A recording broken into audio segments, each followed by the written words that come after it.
Millionaires Rows once epitomized opulence in America, showcasing the wealth and vision of the nation's industrialist. From Buffalo to Cleveland, and from Detroit to Manhattan, each city tells a story of ambition, innovation, and the inevitable march of time. Hi everyone, Ken here. Welcome to this house. Today we're embarking on a journey through the gilded remnants of America's past, uncovering the stories of millionaires' rows across the country, their rises to prominence, and their eventual falls.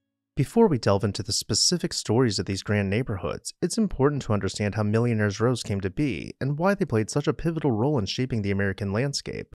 In the 19th century, the United States was in the midst of an unprecedented transformation. The Industrial Revolution brought rapid advancements in technology, transportation, and manufacturing, creating vast fortunes for a select few. Railroads connected the coast, steel framed the burgeoning cities, and oil illuminated homes across the nation. With this explosion of wealth came a desire among the new elite to display their success through architecture. These millionaires' rows were more than streets, they were stages upon which America's industrial titans showcased their ambition and taste. Each mansion reflected its owner's personality, from the meticulous precision of a Beaux-Arts palace to the flamboyant eccentricities of a Gothic Revival estate. These neighborhoods became cultural hubs where the country's wealthiest families gathered, and their houses became symbols of the nation's growing economic dominance. Yet these streets also reflected the inevitable consequences of change. As fortunes rose and fell, so too did these grand neighborhoods, their decline often mirroring the very industries that made them possible. We'll start our trek across the country in Buffalo, the second largest city in New York. It once boasted more millionaires per capita than any other city in the United States. Buffalo's rise began in the early 1800s when Samuel Wilkerson spearheaded efforts to build the Erie Canal, transforming the city into a transportation hub. This monumental achievement marked the beginning of Buffalo's ascent into an industrial powerhouse.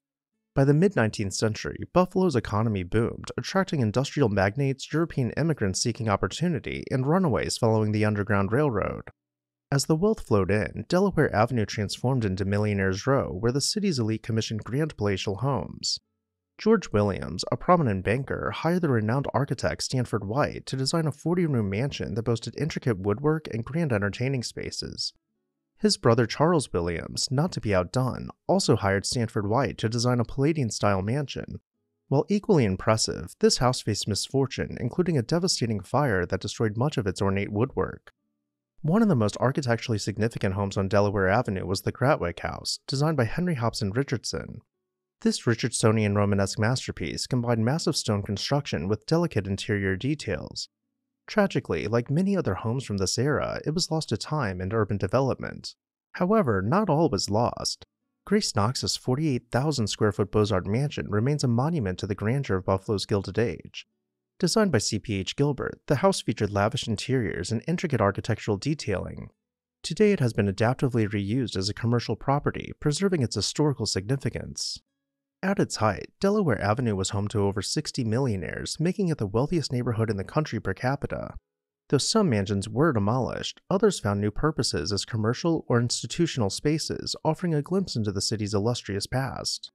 While Buffalo might have been home to the most millionaires per capita, Detroit boasted more millionaires by quantity. Detroit's Brush Park, once nicknamed the Little Paris of the Midwest, reflected the city's economic boom in the 19th century. Edmund Brush, inspired by the family's farmland, envisioned a neighborhood of large lots and tree-lined streets. His vision attracted Detroit's elite, and by the 1880s, Brush Park was home to over 300 unique mansions, each a stunning example of architectural innovation. The Elisha Taylor House stood as a Gothic Revival masterpiece on a sprawling double lot. Its intricate details included towering spires and ornate woodwork, making it one of the most iconic homes in the neighborhood. Nearby, the Albert Eugene Fay White House showcased the elegance of Italianate architecture, its facade adorned with detailed cornices and tall, narrow windows. Neighbors gathered on expansive porches, and children flocked to Dee Peters' pony-drawn popcorn cart, creating a sense of community that was rare even among the wealthy. Yet the neighborhood's golden age was short-lived. The advent of automobiles allowed the wealthy to move further from the city center, and Brush Park's mansions became outdated. By the 1920s, many homes had been converted into boarding houses or abandoned altogether. Efforts to restore Brush Park began in the 21st century. The Ransom Gillis House, once a decaying ruin, was meticulously restored by Nicole Curtis on her show Rehab Addict. The restoration sparked a renewed interest in the neighborhood, blending its historic charm with modern development. Today, Brush Park stands as a symbol of Detroit's resilience as the neighborhood thrives once again. While Detroit went through a boom and then a bust, seeing its real estate lose value, the opposite couldn't have been more true for Manhattan.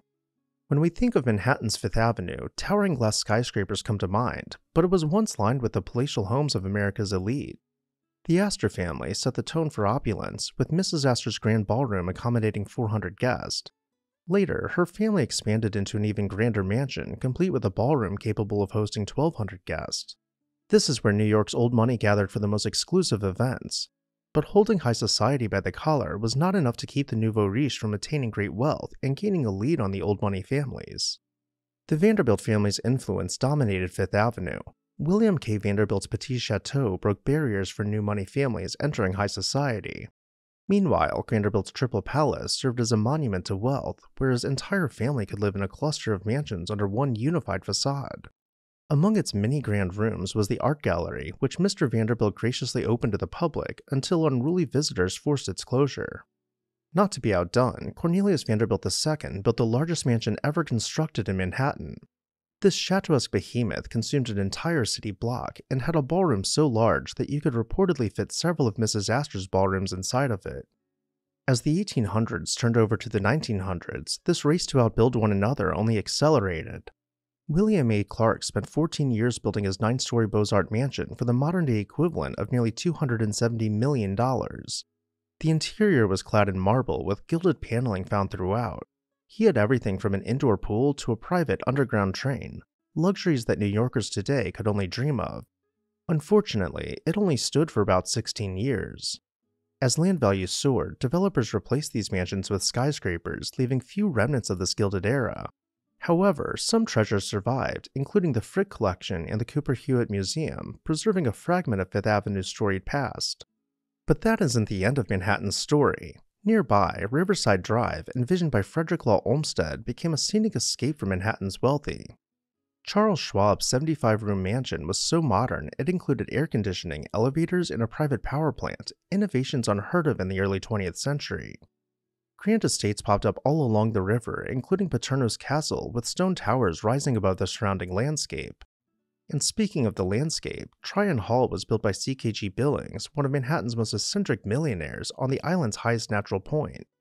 What was supposed to be a family home turned into a boys' club, where high society men rode their horses and famously even attended a fine dining experience while on horseback, just one of the many antics to come out of this estate.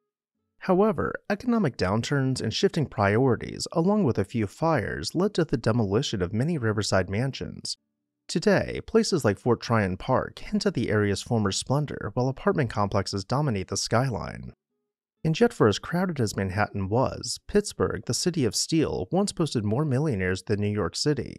Its East End neighborhoods, including Shadyside and Squirrel Hill, were home to industrial titans like George Westinghouse and Henry Clay Frick. Westinghouse's estate, Solitude, served as both a residence and a hub for experimentation. His discovery of natural gas on the property revolutionized energy use. Henry Clay Frick's home, Clayton, preserved Victorian-era opulence.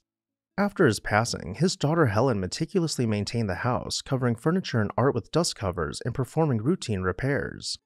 Today it stands as a perfectly preserved time capsule, offering a glimpse into Pittsburgh's Gilded Age.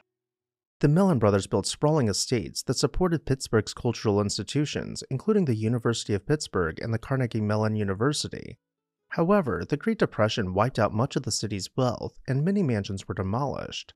Landmarks like Clayton and the remnants of Mellon Park serve as enduring symbols of Pittsburgh's Golden Age. At the same time, back in the Midwest, the city of Chicago was being reimagined. Chicago's architectural legacy is no secret. With its iconic skyline dominated by towering skyscrapers, it's hard to imagine how the Windy City appeared before the age of modern engineering. But in the aftermath of the Great Fire of 1871, the city's wealthiest residents constructed a new vision of grandeur along Prairieavenue and Michigan Avenue, an enclave that would rival Manhattan's Fifth Avenue in prestige. When the fire devastated over 17,000 buildings and displaced more than 100,000 residents, it also created an opportunity for reinvention. The city's elite, no longer content with living amidst the dense wood-frame structures of downtown, sought refuge in the city's outskirts. On Prairie and Michigan Avenues, they built what were described as the most expensive streets west of Fifth Avenue, where the homes of industrial titans and social luminaries lined the sidewalks. Among these was George Pullman's sprawling Second Empire-style mansion, a limestone-clad residence that became the epicenter of Chicago's social scene. Pullman, known for his invention of the Pullman sleeping car and the creation of the company town of Pullman, spared no expense in designing his home. It included a 200-seat theater, a bowling alley, and billiards room. For his daughter's wedding, he even added a palm room, complete with a 40-foot wide glass dome. Nearby, Marshall Field's Second Empire mansion, designed by Richard Morris Hunt, reflected his immense success in retail. The founder of Marshall Field & Company spared no expense on the lavish interiors, which showcased imported antiques and hand-carved stone fireplaces. His home stood as a showplace for both his wealth and his influence in international trade. Ferdinand Peck's home on Michigan Avenue was another standout, not just for its grandeur, but its historical significance. It was here, in his richly appointed parlor, that the plans for the 1893 Columbian Exposition, also known as the Chicago World's Fair, were meticulously drawn up. Mr. Peck, a prominent lawyer and philanthropist, hosted U.S. presidents and British royalty within its walls. The neighborhood also included John Cudahy's opulent brownstone mansion, a chateau-esque masterpiece with a gilded ballroom and intricate tile work. However, not all stories of wealth were gilded with success. John, a meatpacking magnate, mismanaged his fortune repeatedly, forcing his family to endure periods of poverty even within the grandeur of his home. Further north, Potter Palmer established the Gold Coast neighborhood, constructing his castle-like estate that boasted an extensive art collection featuring works by Monet, Degas, and Renoir. His vision for the area attracted other elite families, including Edith Rockefeller McCormick, who adorned her mansion with antiques and rare books. The allure of Prairie and Michigan avenues lasted until the early 20th century, when the rise of automobiles and the availability of modern homes in suburban areas rendered these grand mansions outdated. By the 1930s, most of the mansions were abandoned or demolished, their lots repurposed for factories and later high-rise apartments. Yet not all was lost. A few architectural treasures survived, including the William Kimball House, still in use as a private residence, and the John J. Glesner House, which now operates as a house museum. The story of Chicago's Millionaires Row is one of resilience and reinvention, echoing the city's broader history. Like a phoenix rising from the ashes of the Great Fire, Chicago rebuilt itself, but the price of progress was the loss of its most opulent Gilded Age mansions. As each of these Millionaires' Rows were rising to prominence, Cleveland's Millionaires' Row was touted as rivaling the Champs-Élysées in Paris. Figures like John T. Rockefeller and Samuel Andrews built magnificent homes along Euclid Avenue. Rockefeller's mansion reflected restrained elegance, while Andrews' Richardsonian Romanesque house became infamous for its impractical design. The largest home belonged to Sylvester T. Everett, whose stone fortress featured intricate carvings and unparalleled luxury. Charles Francis Brush, a pioneer of electricity, built a house that was the first in Cleveland to use electric lighting, powered by a wind turbine in his yard. As Cleveland grew, industrial development encroached on Millionaires' Row. The Great Depression dealt the final blow, leaving many mansions abandoned or demolished. Today only fragments like the Mather Mansion remain, overshadowed by urban sprawl. Wherever there was innovation and industry, you could find enclaves of the wealthy elite in the palaces they called home. Whether it was atop Nob Hill in San Francisco, where the Big Four built palatial mansions next door to each other, or whether you were in the middle of the country in St. Louis, which had several Millionaires' Rows scattered across the city, or even if you were in the Deep South in Mobile, Alabama, the stories of these Millionaires' Rows reveal the ebb and flow of prosperity, innovation, and cultural change. They highlight the ambitions of America's Gilded Age industrialist and the architectural marvels they left behind. While many of these mansions have been lost, their legacies endure in the institutions they founded, the fragments that remain, and the photos and stories that preserve their memories. Which of these neighborhoods or mansions would you save if you could? Let me know down below in the comments section. Also, if you are interested in seeing more in-depth videos on each individual Millionaires' Row, you can select a video from the playlist on the screen right now. As always, thank you all for watching, and I'll see you next time on This House.